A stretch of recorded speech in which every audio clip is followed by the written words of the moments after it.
ഓരോ ദിനവും ഖുർആനിനൊപ്പം നന്മ വഴി 227 ദിവസം.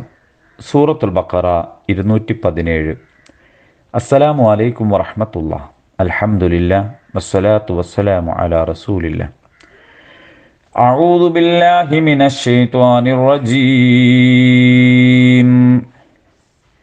യസ്അലൂനക അനിശ് ശഹ്രിൽ ഹറാമി ഖിതാലിൻ ഫീഹി ഖുൽ ഖിതാലുൻ ഫീഹി കബീർ വസദ്ദുൻ അൻ സബീലില്ലാഹി വകുഫ്റുൻ ബിഹി വൽ മസ്ജിദിൽ ഹറാമി വഇഖ്റാജു അഹ്ലിഹി മിൻഹു അക്ബറു ഇൻദല്ലാഹ്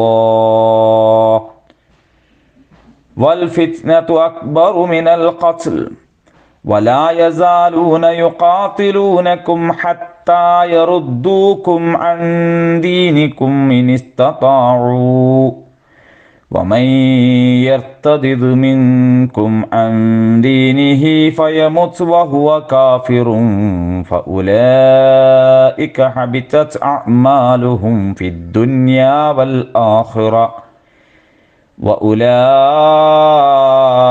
അസ്ഹാബുൻ നാരി ഹും ഫീഹാ ഖാലിദൂൻ.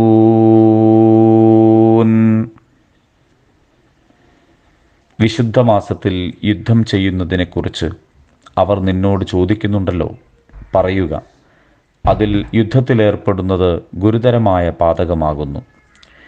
എന്നാൽ ജനത്തെ അള്ളാഹുവിൻ്റെ മാർഗത്തിൽ നിന്ന് തടയലും അവനെ നിഷേധിക്കലും ദൈവഭക്തന്മാർക്ക് മസ്ജിദുൽ ഹറാം വിലക്കലും ഹറം നിവാസികളെ അവിടെ നിന്ന് കുടിയിറക്കലും അള്ളാഹുവിങ്കിൽ അതിനേക്കാൾ ഗുരുതരമായ പാതകമത്രേ.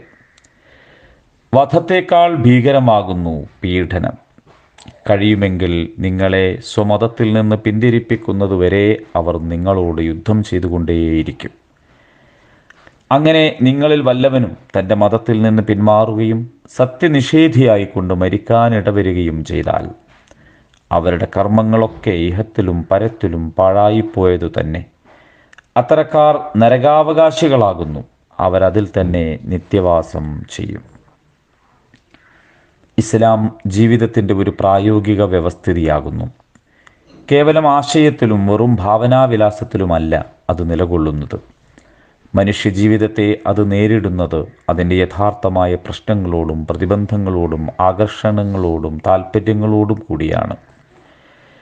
ഒരേ സമയം ചരിക്കാനും ഉയരാനും വേണ്ടിയുള്ള നേതൃത്വം നൽകിക്കൊണ്ടാണ് മാനുഷികത്തെ അത് അഭിമുഖീകരിക്കുന്നത്. ജീവിതത്തിൻ്റെ പ്രശ്നങ്ങളെ പ്രായോഗികമായ പരിഹാരവും കൊണ്ടാണത് നേരിടുന്നത്. സംഭവലോകവുമായി യാതൊരു ബന്ധവുമില്ലാത്ത ഒരു സ്വപ്നജീവിയുടേതുപോലുള്ള ചിറകുള്ള മോഹങ്ങളും ഭാവനകളുമല്ല അത് സമർപ്പിക്കുന്നത്.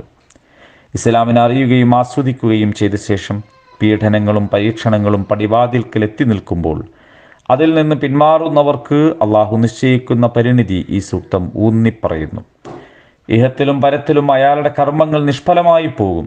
ശാശ്വതമായി നരകത്തിൽ കഴിയേണ്ടി വരിക തന്നെ ചെയ്യും. ഇസ്ലാമിനെ അറിയുകയും ആസ്വദിക്കുകയും ചെയ്തവർക്ക് യഥാർത്ഥത്തിൽ അതിൽ നിന്ന് പിന്തിരിഞ്ഞു പോകാൻ കഴിയില്ല. എന്നാൽ സഹിക്കാവുന്നതിൻ്റെ എല്ലാ പരിധികളും കടന്ന പീഡനങ്ങൾ മൂലം ഒരാൾക്ക് തൻ്റെ വിശ്വാസം മറച്ചുവെക്കേണ്ടി വരികയാണെങ്കിൽ അത് മതത്തിൽ നിന്ന് വേർപെട്ടു പോകലാവുന്നില്ല. അള്ളാഹു ദയാനിധിയാകുന്നു. മർദ്ദനങ്ങൾ പരിധി വിടുമ്പോൾ വിശ്വാസികൾക്ക് അള്ളാഹു ഇളവ് നൽകുന്നുണ്ട്. അള്ളാഹു നമ്മെ അനുഗ്രഹിക്കുമാറാകട്ടെ. അൽഹംദുലില്ലാഹി റബ്ബിൽ ആലമീൻ.